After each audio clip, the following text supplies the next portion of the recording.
कमल भारत का राष्ट्रीय पुष्प एवं उड़ीसा, कर्नाटक, जम्मू कश्मीर और हरियाणा का राज्य पुष्प है। कमल के संबंध में अनेक विश्वास, मिथक एवं किंवदंतियाँ प्रचलित हैं। इनमें कहीं इसे एक प्रेमी युवक बताया गया है और कहीं इसे स्वर्ग का देवता कहा गया है। एक रोचक किंवदंती के अनुसार कमल एक अभिशप्त प्रेमी है। बहुत समय पहले की बात है। एक गांव में एक नवयुवक रहता था। वह बहुत हष्ट-पुष्ट और सुंदर था। उसके माता-पिता दोनों मर चुके थे। बस एक बड़ा भाई था। युवक के पास माता-पिता की दी हुई थोड़ी सी जमीन थी।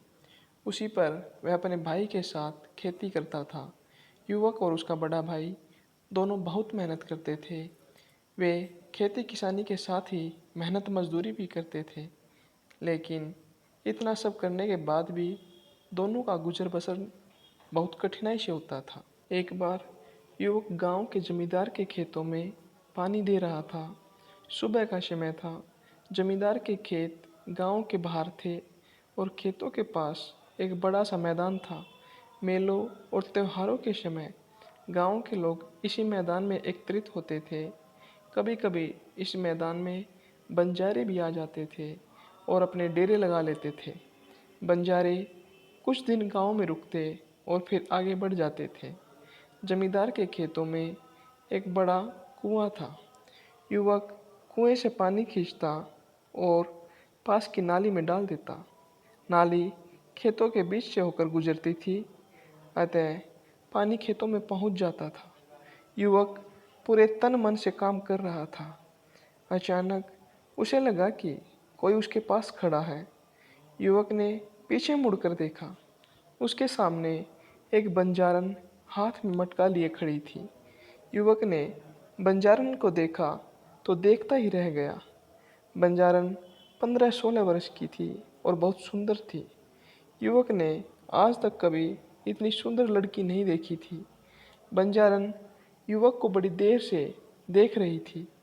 उसने अपने जीवन में इतना हष्ट-पुष्ट और सुंदर युवक कभी नहीं देखा था। बंजारन युवक के पास पानी लेने आई थी, लेकिन वह उस पर इतनी मुग्ध हो गई कि पानी मांगना भूल गई थी और उसे एकटक देखे जा रही थी। युवक ने बंजारन को अपनी ओर प्यार भरी नज़रों से एकटक घूरते हुए देखा तो घबरा गया। उसके हाथ से रस्सी छूट गई और बाल्टी सहित कुएं में जा गिरी। बंजारन ने युवक की यह स्थिति देखी तो खिलखिलाकर हंस पड़ी। उसने युवक से कोई बात नहीं की और दौड़ती हुई अपने डेरे में आ गई। उसने डेरे से एक पतली रस्सी व कांटा उठाया और युवक के पास वापस आ गई। युवक अब खुद पर पूरी तरह नियंत्रण कर चुका था। वह मुस्कुरा रहा था और बंजारन को बड़े प्यार से देख रहा था। बंजारन ने कांटा कुएं के भीतर डाला और कुछ ही क्षणों में रस्सी और बाल्टी बाहर निकाल दी। युवक बंजारन की आंखों की भाषा समझ चुका था। उसने बंजारन का घड़ा भरा और बिना कोई बात किए रस्सी बाल्टी लेकर अपने घर आ गया। युवक को रात भर नींद नहीं आई। वह सारी रात आंखें बंद किए बंजारन के बारे में सोचता रहा। बंजारन बहुत सुंदर थी। अगले दिन प्रातःकाल युवक पुनः जमींदार के खेतों में पानी देने के लिए कुएं पर आ पहुंचा। उसकी आंखें अलसाई हुई थी और आज उनमें पहले जैसी ताजगी नहीं थी। युवक ने कुएं पर पहुंचकर अभी एक बाल्टी पानी भरा था कि बंजारन पुनः आ गई।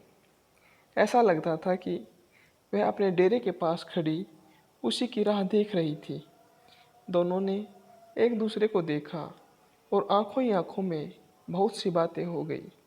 युवक के मन की बात जानने के बाद बंजारन उसे अपने डेरे में ले आई और उसे अपने बापू से मिलाया। बंजारन का बापू बहुत लालची आदमी था।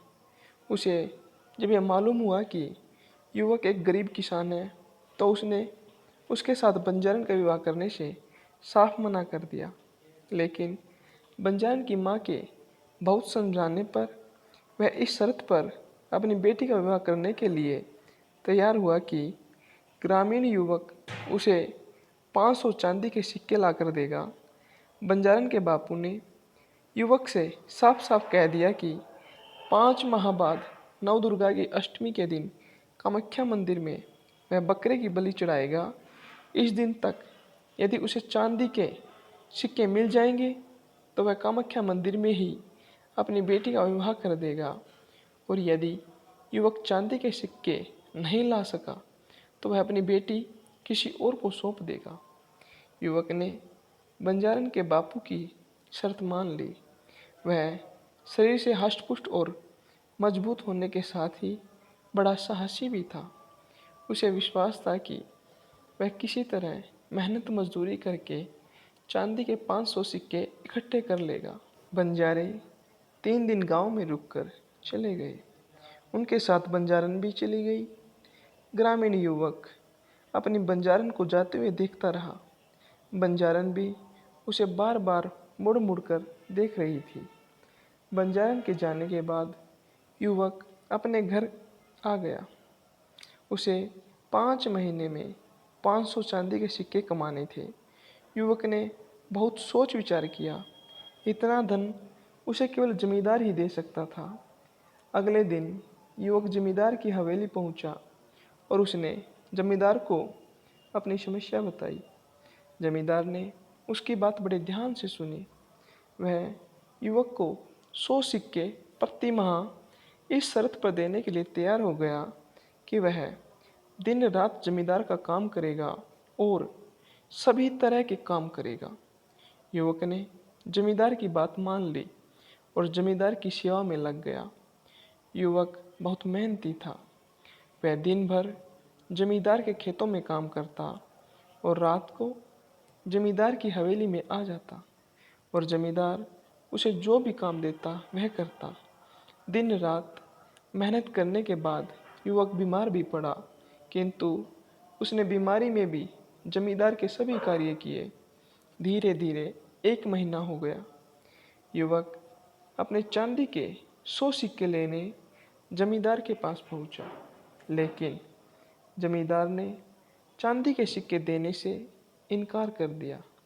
उसने युवक से साफ कह दिया कि उसकी इस तरह की कोई बात उसके साथ नहीं हुई थी। युवक को क्रोध आ गया। उसने जमींदार को बहुत बुरा भला कहा और उसे उठाकर पत्थर की एक चट्टान पर पटक दिया। इससे जमींदार का सिर फट गया और वह मर गया। इसी समय जमींदार के घर वाले और उसके नौकर चाकर आ गए, लेकिन इसके पहले कि वह युवक को पकड़ पाते वह भाग निकला। जमींदार के नौकरों ने उसका पीछा किया, किंतु वे युवक को पकड़ नहीं सके और खाली हाथ वापस आ गए। युवक भागता रहा और भागते भागते बंगाल आ पहुंचा। यह एक नया स्थान था। युवक को लगा कि वह यहाँ सरलता से चांदी के 500 सिक्के कमा लेगा और अपनी बंजारन को ले आएगा और यहीं बस जाएगा। उसके लिए अब गांव वापस लौटना खतरे से खाली नहीं था। युवक को काम की खोज करते करते 3 दिन हो गए, लेकिन उसे कहीं कोई काम नहीं मिला। इस बीच उसने कुछ भी खाया पिया नहीं था, अतः भूख से उसकी हालत खराब हो रही थी। चौथे दिन प्रातः युवक एक बगीचे में बैठा हुआ कुछ सोच रहा था।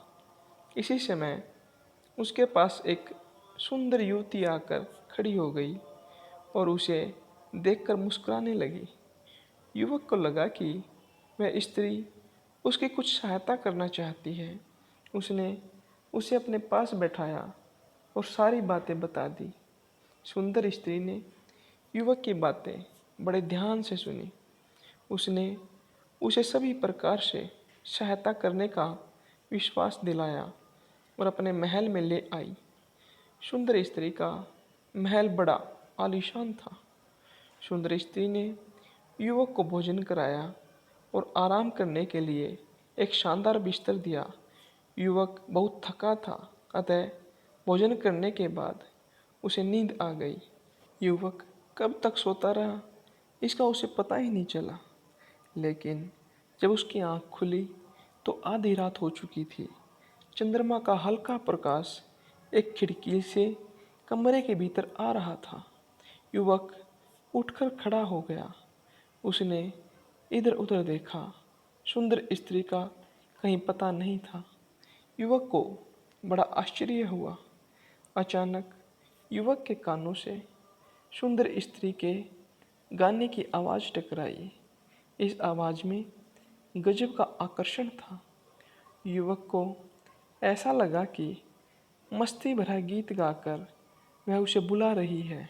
युवक अपने पर नियंत्रण नहीं रख सका और आवाज़ की ओर बढ़ा। कुछ कदम चलने के बाद युवक ने देखा कि भरपूर श्रृंगार किए सुंदर स्त्री आईने के सामने खड़ी अपना रूप निहार रही है। सुंदर स्त्री ने आईने में युवक को देख लिया।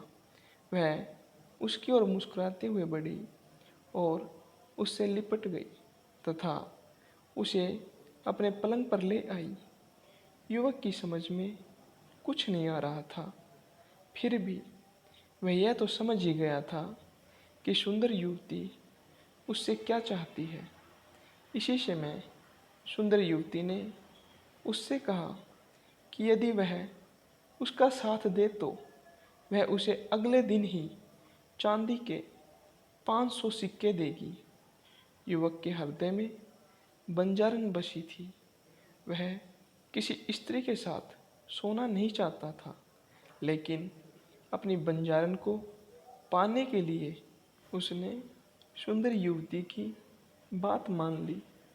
अगले दिन फिर यही हुआ। युवक दिन भर सोया और आधी रात के बाद उठा। उसे सुंदर युवती 16 श्रृंगार किए प्रतीक्षा करती मिली।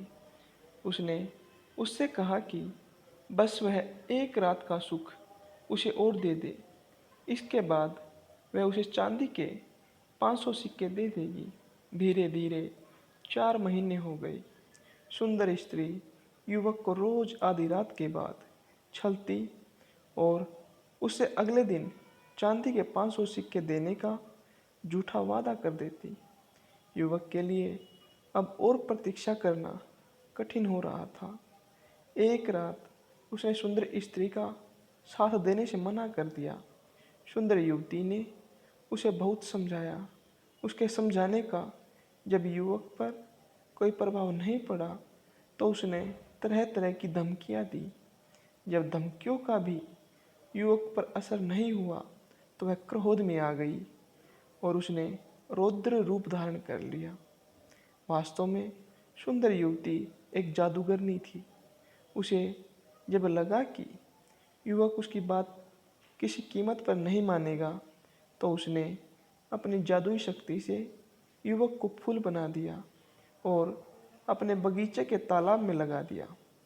इधर बंजारन ने युवक की 5 माह तक प्रतीक्षा की, लेकिन जब युवक नहीं आया तो वह उसकी खोज में निकल पड़ी। एक दिन अचानक बंजारन जादूगरनी के महल के पास आ पहुंची। प्रातःकाल का समय था। जादूगरनी अलसाई सी महल के कमरे से बाहर देख रही थी। उसने एक बंजारन को अपने महल के सामने देखा तो उसे शक हुआ कि कहीं यह वही बंजारन तो नहीं है। बंजारन को देखते देखते जादूगरनी के मन में यह विचार आया कि बंजारन को बहला फुसलाकर महल में रोक लिया जाए और उसकी सहायता से युवक के साथ मनमानी की जाए। यह विचार आते ही जादूगरनी महल के द्वार पर आई और बंजारन को महल के भीतर ले गई। उसने बंजारन को युवक की पूरी कहानी बताई। उसने बंजारन को यह भी विश्वास दिलाया कि वह आज की रात ही उसे उसके प्रेमी से मिलवा देगी, लेकिन उसने उसे यह नहीं बताया कि उसने युवक को कमल का फूल बनाकर बगीचे के तालाब में लगा दिया है। बंजारन खुश हो गई। उसे लगा कि सामने खड़ी स्त्री एक देवी है और वह उसकी इच्छा अवश्य पूरी कर देगी। जादूगरनी ने बंजारन से दिन भर अच्छी अच्छी बातें की और उसके प्रेमी युवक की बहुत प्रशंसा की। उसे जब लगा कि बंजारन उसके जाल में पूरी तरह फंस चुकी है, तो उसने बंजारन से कहा कि वह भी उस युवक को बहुत प्यार करती है, अतः दोनों को उसका प्यार बराबर बराबर मिलना चाहिए। बंजारन को जादूगरनी से ऐसी आशा नहीं थी। वह सब कुछ बांट सकती थी, लेकिन अपना प्यार नहीं बांट सकती थी। वह अपना प्यार पाने के लिए ही अपना घर बार छोड़कर आई थी। जादूगरनी ने बंजारन को समझाने का बहुत प्रयास किया, किंतु बंजारन नहीं मानी और भड़क उठी। जादूगरनी को भी क्रोध आ गया। उसने अपने जादू से बंजारन को एक कीड़ा बना दिया।